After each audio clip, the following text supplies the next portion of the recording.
Sinabi ni Edward Cadiente na dapat gawin nating paksa yung tungkol sa ang Illuminati ba? Ano ang mga balak nito? Sinasabi niya rin dito na makikipaglaban daw ang China para hindi matuloy ang balak ng Illuminati. Maganda ang paksang hinihingi sa atin ni Edward. At kung ganito kang mag-isip, hindi ka nag-iisa, Edward. Marami na rin kami nakakausap ng mga taong may mataas na katungkulan sa ating lipunan dati, no? At ang pananaw ay katulad ng ganito, no? Hindi kaanib ng Illuminati ang bansang China. Bagamat ang opisyal na ito ng ating pamahalaan ay hindi naman tinutumbok na Illuminati ang aming paksa sa aming mga pag-uusap, sinasabi niyang malaking banta sa US at sa buong Europa ang paglaki ng bansang China bilang superpower country. Hindi lang paglaki sa armas, kundi paglobo talaga ng kanilang ekonomiya. Kaya nga malinaw na hindi naman tayo ang tunay na kaaway ng China. Kaya inaagaw sa atin ang mga isla sa Spratly at Panatag Sula at iba pang isla kasi gusto ng China na maglagay ng military bases sa mga islang ito upang iumang sa Amerika ang kanilang mga missile para tuloy na buhay ang Cold War noon, ano? Ng Russia versus US. Ngayon naman, China versus US, ano? Hindi tahasang matatawag na napakasama ng Chinese government dahil binabasag nga nila yung monopolya ng US at ng United Nations. Pero dahil umiiral yung kaisipan sa ating mga nasanay sa Western School of Thought na Big Brother ang US at kakampi natin ang Allied Forces sa pangunguna ng UN, parang ang labas kontrabida ang China at ang mga katulad din ng bansa, halimbawa yung North Korea na ayaw din makinig sa States. Pati nga yung Muslim world sa pangunguna ng Afghanistan, parang masama ang tingin ng mga tao kasi ang School of Thought natin, Western, kaibigan ng US. Kung babalik rin kaya ang pananaw, tayo ang miyembro ng Chinese people o kaya tayo yung mga taga Taliban halimbawa o tayo ay member ng ISIS o ang terorista sa panahon natin yung US at saka yung mga kaalyado niyang bansa, hindi ba? Ganito ang sitwasyon labanan ng gustong maghari at ang naiipit sa gitna ang mga bansang maliliit gaya ng Pilipinas. Ang tanong ni Edward, China na ba ang susupil sa Illuminati? Papalagay natin sa pasang ito na ang Illuminati ay isang malaking organisasyon lamang, no? Walang kaugnayan sa kulto na Luciferian. Isa pa rin itong banta kahit ito ay isang organisasyon lamang dahil meron pa rin silang one world order. Gusto nilang sila lang ang maghari sa buong daigdig. Sa unang tingin, makatuwira na lahat tayo nabubuhay na pantay-pantay at iisa ang maghaharing gobyerno sa buong daigdig. Pero ang masama, batay sa mga nasasalisik natin, pipiliin daw ng Illuminati kung anong lahi lang ang pwedeng mabuhay. Paano kung hindi kasama ang lahi ng Pilipino, di lahat tayo lulupigin? Sa ating mahaba ng pag-aaral sa paksang ito, dalawang paraan kung paano sila kumikilos. Una, ang panlilin lang sa isip ng kabataan sa paggamit ng lahat ng uri ng media bilang entertainment. Halimbawa yung Disney sa kanilang cartoons, ang mga singers na sikat sa mensahe ng kanilang kanta, ang ibang Hollywood movies na namamanipula ang mga tao sa likod ng produksyon para yung pang-brainwash lang ng mga mensahe ang gusto nilang nakapaloob. Ang pag-imbento ng iba't ibang uri ng sakit para maapektuhan ang mga lahi hindi na gusto manatili sa mundo para matira yung mga lahi lang na gusto nila. Kumbaga walang nilalason, no, ng sabay-sabay, no. Habang nilalason ang isip ng kabataan, literal lang malalason ang mga taong gustong mabura dahil doon sa mga sakit na inimbento. So, unang tingin, mahirap gawin ito. Pero kung makapangyarihan at mayayaman ang magkakaisa sa mundo, kayang-kaya nilang gawin. Magagawa na nga Bakit nga ba ganito ang kaisipan ng Western world? Ugatin natin ang kasaysayan sa pananaw ng ating mga kapatid sa Asia. Ang Western world, maraming tinuro sa atin ng mga aral mula pa sa World War I hanggang World War II. Yung mga kaisipang kalaunan ay napapatunayan nating may halong panlilinlang kung hindi man tahasang panluloko pala. Ang layunin dito, para manatiling alipin ng maliliit na bansa katulad ng Pilipinas. Kung ang mga Kastila, tinakot tayo sa pamamagitan ng krus, kaya naging sunod-sunuran tayo. Ang mga Amerikano naman, nilinlang tayo sa pamamagitan ng libro. Mga libro na nakaka-brainwash sa ating mga ninuno noon. Dalawang uri ng pagsubo sa atin ng doktrina, pero iisa ang layunin, ang sila'y mangalipin. Noong unang panahon, ang mga tao ay nagsasaka sa Euphrates River. Kalaunan ay natuto silang maghukay ng mga kanal para mas maunlad ang kanilang pamumuhay. Lumaki ang kanilang populasyon. Ang mga lalaki ang gusto maghari sa feudal na estado. At nagkaroon ng maraming digmaan para mayroon talagang itanghal na pinuno, yung pinakamatapang at pinakamatikas sa labanan. Dito umiral lang tukso sa isang taong nagngangalang Hammurabi, no? Naging tuso si Hammurabi sa pagsulat ng libro na ang layunin ay mind control. Meron siyang mga dulot na aral pero may nakatagong propaganda. Sinabi niya na siya si Abraham.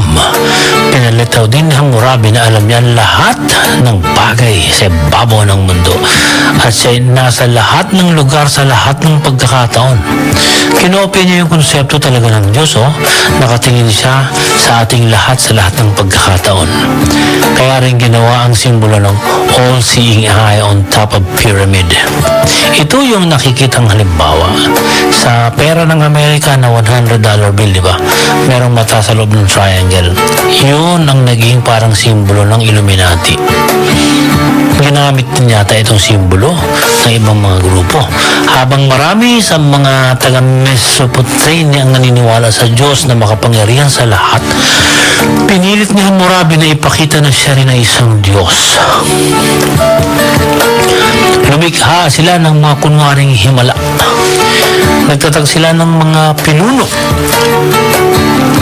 Ang mga pinuno ay pumili ng mga alipin. Dito nagsimula yung Freemason, Isang samahan hanggang ngayon ay nabubuhay pa. Sinimula ng organisasyong ito halos 6,000 taon na ang nakararaan. Kalaunan, ang tribo ng hari na umaastang Diyos ay sumakop sa buong Ehipto. Kaya ang mga Mason ay ginawang alipin ng mga Egyptians noon. Dito lumitaw ang pagkakahati ng malalaking tao. Yung malalaki o elitista at yung maliit o masa nahati ng tuluyan, Dahil sa kanilang kayamanan, nakokontrol ng malalaki at mayayamang pamilya ang isang komunidad. Sila ang may hawak ng kabuhayan.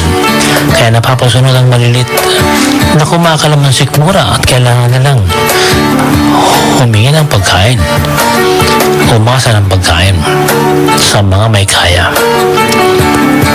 Idagdag pa rito, hindi naman sila binigyan ng sapat na aral, Yung mahihirap, madaling makontrol ang kanilang isip dahil mangmang pa sila Hindi sila masyadong binigyan ng pagkakataong matuto. Wala silang buwang sa lahat ng tamang impormasyon kaya alipin silang isinilang at alipin namamatay. Ang mga namumulat mula sa hanay ng masa o ng mga mahihirap ay pinapatay naman ng mga elitista para manatili ang pagkakahati ng kultura ng mayaman at ng mahihirap. Isa sa pinakadakilang rebelde na lumaban sa ganitong sistema ay ang tinuturing nating pinakadakilang nilalang na nabuhay sa mundo. Ang pangalan niya ay Jesucristo. Hindi siya isang mangmang na tao, gaya ng sinasabi ng maraming doktrina ng ilang kongregasyon. Isa siyang taong aral na aral, kaya alam na alam niya ang lahat ng sinasabi niya. Nagsimula pa ang kaisipan ni Jesus sa mga matatalinong tao sa tribo ng Esin. Ang mga Esin ang sinasabing righteous people. Pero kung ang mga Esin ay nabuhay sa komunidad nilang umiiral yung sosyalismo. Hindi naman sila nagtangkang lumabas sa kanilang mga komunidad. Naroon lang sila sa kuweba, nangangaral sa kanilang mga sarili. At sa mga dumadayo sa kanila, katulad ng sinasabi ng ilang dalubhasa na si Jesus ay dumadayo roon ng kanyang panahon upang mag-aral at magbasa ng napakaraming aklat. Dito naging dakila si Jesus sapagkat ang lahat ng aral ng esin para sa kabutihan ng sangkatauhan, ipinakalat ni Jesus sa lahat ng tao na nakausap niya. Kaya alam din ni Jesus na papatayin talaga siya ng mga elitista. Naganap nga ang pagpatay kay Jesus sa pamamagitan ng pagpako sa krus. Pero ang pumatak niyang dugo mula sa tarak ng isang sibat ay naging kislap ng apoy na lumagablab sa sandaigdigan at nagpatuloy ang alab nito sa diwa ng mga Kristiyano hanggang sa ngayon.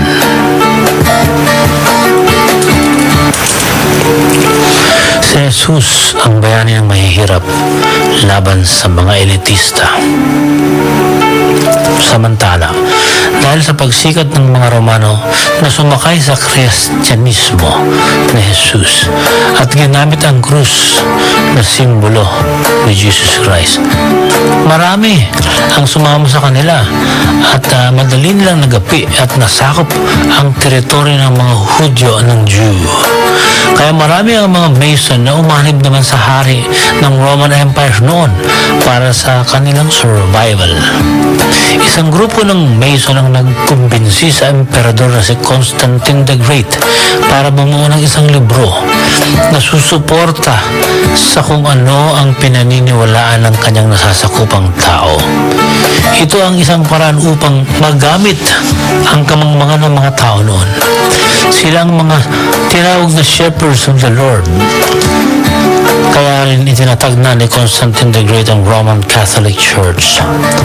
Habang lumalaganap ang Katoliko, nagdadagdag naman sila ng mga bagong aral depende sa kung ano ang mga kaisipan na nasasakop nilang bago. Kumbaga, hindi nila winawasak ang lumang paniniwala ng mga bago nilang tagasunod. Dinadagdagan lang ni Constantine ang doktrina ng Katoliko para mas marami siyang tagasunod sa kanyang itinatag na kulto. Ngunit may mga bagong membro na hindi lubos ang pananalig sa kanyang itinatag na simbahan. Kaya marami ang mga malulupit na parusa ng Roman Catholic Church sa panahon ngayon. At ito'y legal, no? Kaya sila pumapatay at hindi na nagot para lang mabawasan yung kontrabida sa kanilang layunin. Dito nabuo yung kasalanan na kung tawagin ay heresy. Kapag kontra sa doktrina, pwedeng patayin at walang pananagutan ng simbahan. Ang pangunahing layunin nito maghasik ng sindak para sumunod na lang sa kanila ang lahat. Kung tutusin, sinasabi ng mga dalubhasa na ang istiling ito ay scientific, no?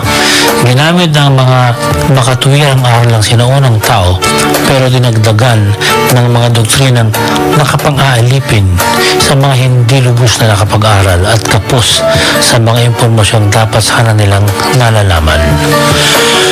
Ginamit ang pangalan ng Diyos para magkaroon ng takot ang lahat na magiging tagasunod nila. Ngunit sa kabilang banda, itinuturi talaga yung mga magagandang aral, mga aral na pulot sa mga sinaunang matitinong tao noon. Ngunit hindi naman humihinto ang pagsulpot din ng mga taong nagre-rebelde talaga sa pang-aalipin ito na ginagamit ang panlilinlang at relihiyon. Pinilit na baguhin din ni Martin Luther ang kaisipan ng mga tao tungkol sa kultura at sistemang itinanim sa isip nila ng Roman Catholic Church. Kaya ang mga Amerikano na natauhan kagad na nagtayo ng mas malaking at mas malawak na sariling sibilisasyon na may sariling paninindigan at pananampalataya. Kung tutuusin, kakaunti ang Katoliko sa kanila at marami ang tinatawag na Protestante.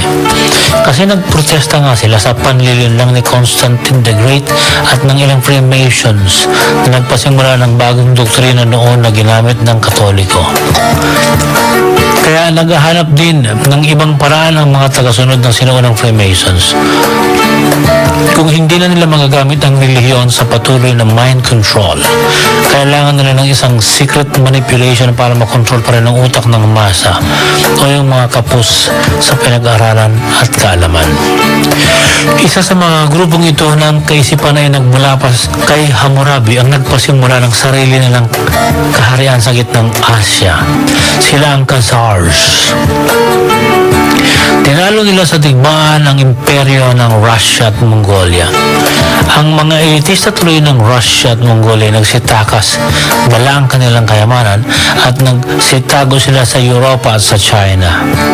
Ngunit ang mga napadpad sa China ay napilitan na namang tumakas nung kubin ni Kublai Khan ng China. Si Kublai Khan ay galing sa Mongolia. Ang bagong pinagtaguan ng mga tumakas ng mga elitista ay Japan.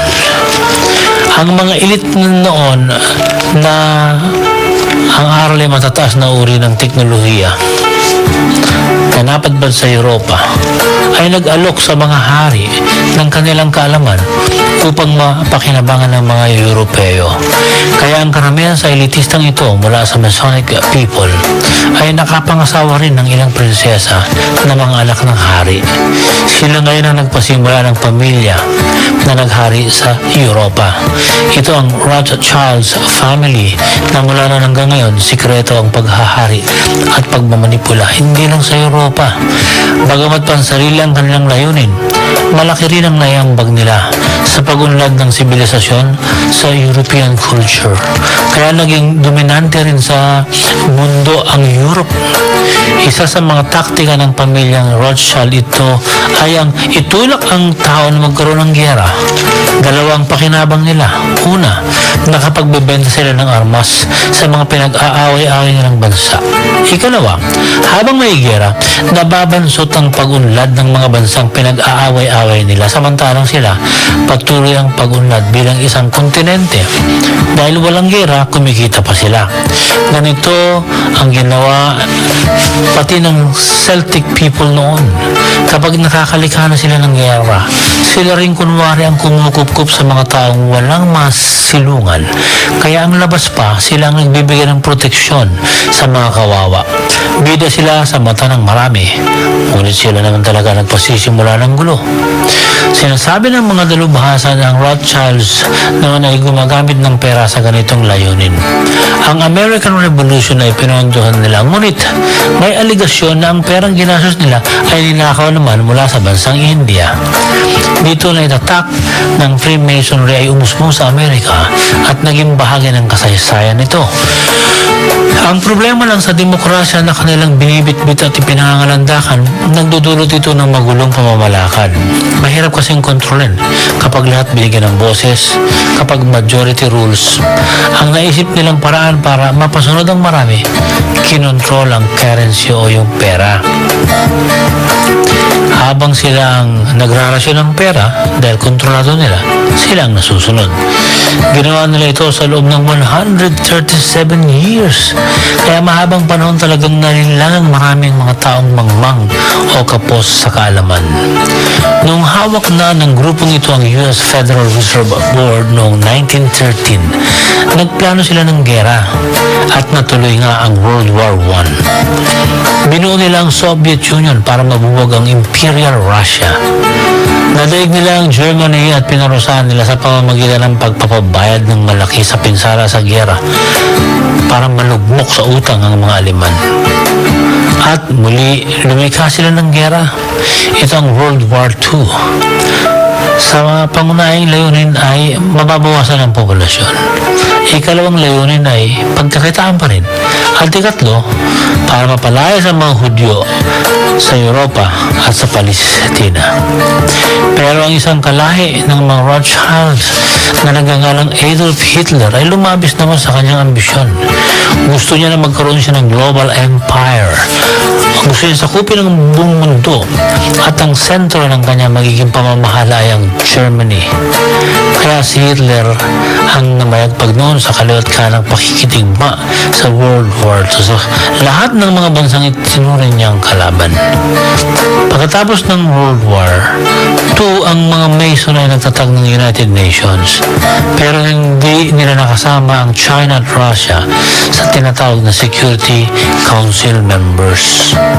Kung ang Europa ay may Adolf Hitler, sa Amerika meron ding Rockefellers. Itong pamilyang ito ay bumubuo ng mga plano kung paano alipinin ng mahihirap na Amerikano. Tahimik lang sila kung kumilos upang makontrol ang lahat at unang nilang kinontrol ang media. Pati ang mga textbook publishing companies ay nakontrol nila. Dahil dito, dahan-dahan ang pagkalat ng kanilang pera, nagawa nilang baluktutoy ng uri ng edukasyon para sa bagong henerasyon. Pinasikat nila ang tinatawag na science of economics. Sinasabi nila sa mga tao na ang gobyerno ay masama at ang negosyante ay mabuti. Ngunit kung iisipin natin, ang gobyerno ay nagre-representa ng mga tao at ang mga negosyante ay nagre-representa ng mayayamang tao lamang. Ang mga mula sa hanay ng mayayaman na binibigyan ng mga shares sa mga negosyo ay nagiging bahagi rin ng uring mapang-alipin. Samantalang ang mga nasa middle class na binibigyan ng trabaho ay napipilitang kumayod ng kumayod dahil maliit ang kita at dahil hindi pa rin sapat ang kinikita, ang resulta, ang mga anak nila ay pinadadala na lang hindi sa maayos na paaralan, no? Kundi sa mga paaralan na hindi masyadong maganda ang sistema. Dito pumapasok ang ginawang kontrol ng Rothschild sa mga libro at ang mga magulang na walang sapat na pera napipilitang ipasok ang anak nila sa paaralan na ginagamit ng librong may mind control ng Rockefellers. Karamihan sa mga bagong henerasyon ay na-brainwash sa kanilang uri ng sistema. May mga taong muling lumitaw upang kontrahin ang ganitong pang-alipin dahil ginagamit ng media, lalo ng telebisyon, para ma-brainwash ang kabataang manonood. Kumontra si Martin Luther King at si John F. Kennedy. Alam nilang mapapahamak ang kaisipan ng kabataan kaya sila kontra. Pero pareho naman silang na-assassinate dahil sa kanilang sutil na paninindigan at paglaban sa naghaharing uri, ang uri ng mayayaman. Hanggang sa Pilipinas, umabot ang ganitong klaseng brainwashing. Kaya ang colonial mentality na mamayani sa maraming Pilipino. Ngunit hindi pala nila kayang linlangin ang lahat. Hindi nila kayang maisahan ang mas matalinong Chinese people at maging ang mga tao sa India. Hindi sila damay sa ganitong brainwashing. Kaya mabilis din lumaki ang kanilang bansa sa pagsasarili. Sa rami ng Chinese people na may higit 2 bilyon na at sa laki na ng kanilang kapangyarihan, nanganganib ang pinasimulang secret society ng Illuminati.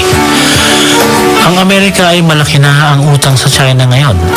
Hindi na rin kumbinsido ang China sa World Bank at IMF o International Monetary Fund dahil alam nila ito ay kontrolado ng Illuminati o ng mga pamilyang nagpasimula ng ganitong kaisipan.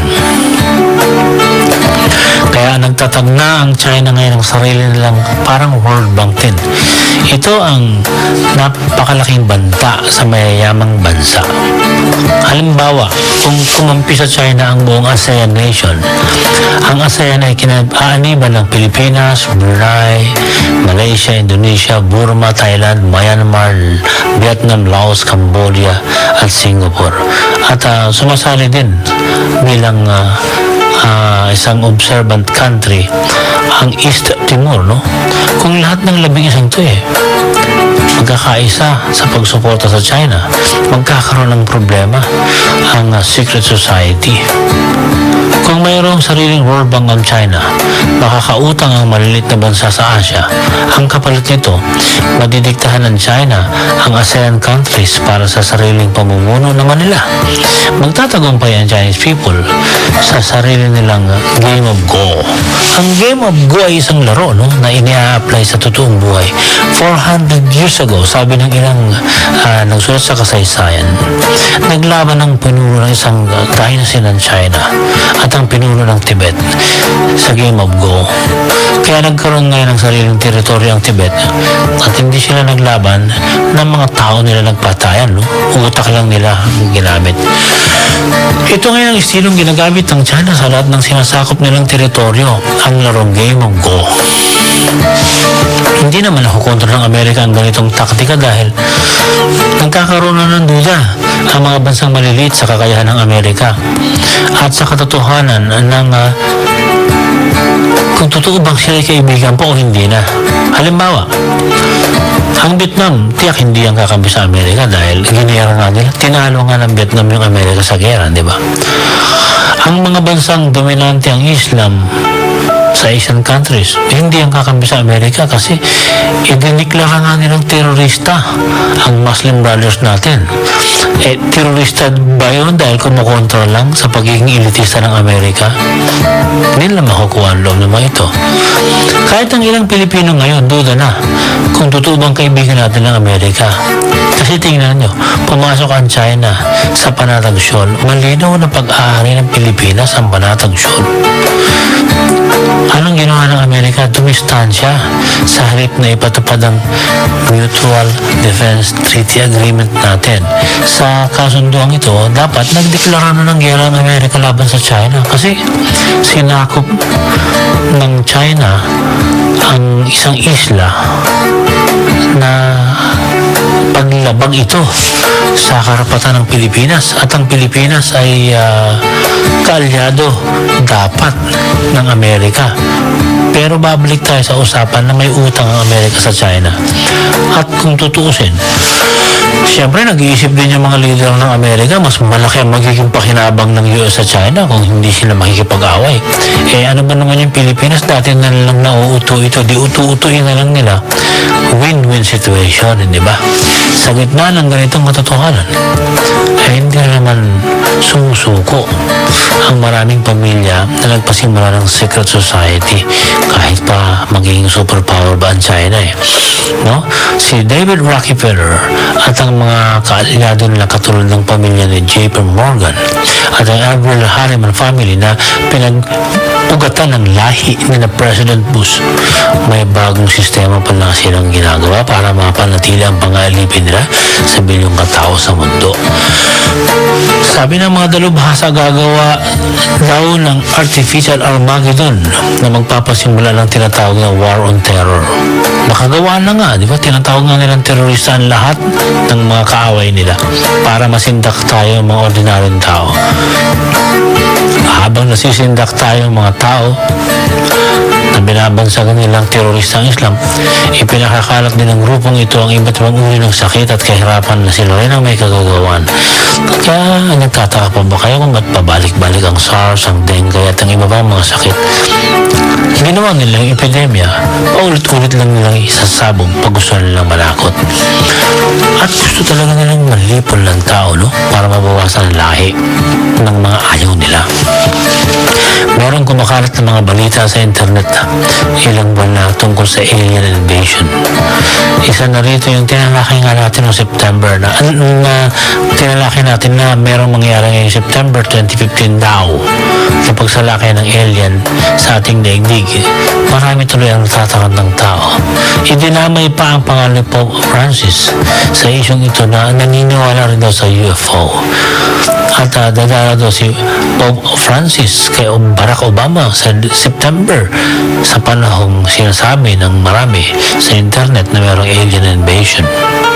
Sabi ng mga dalubhasa, ito ay peking pangyayari na nilikha ng mga pamilyang ito para patuloy nilang linlangin ang isip ng mga tao. Merong mga nagalit na Illuminati members dahil sa peking anunsyo ng alien invasion. Ngayon, supposed to be 2015 ng September. Kaya nahati na raw ang liderato ng Illuminati ayon sa mga dalubhasa.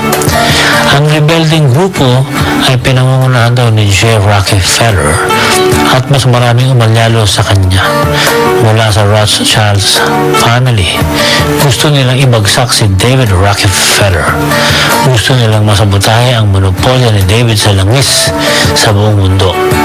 Noong magpasimula si David ng giyera sa Iraq, hindi na raw nagbigay ng tulong ang pamilyang Rothschild bilang pagkampinga kay J. Rockefeller. Nagawa pa rin daw ni David Rockefeller na kunin sa Japanese government ang kontrol sa mga bangko ng bansang ito. Noong pumalag daw ang Japan sa ginagawa ni Rockefeller ni David, pinagbantaan sila na gagamitan ng high-tech na armas. Anong high-tech ito? Kaya raw lumikha ng lindol sa Niigata, Japan, kaya natakot ang Japanese. Pero hindi pa rin hihinto ang unti-unting pagbagsak ng ganitong uri ng pagmamanipula.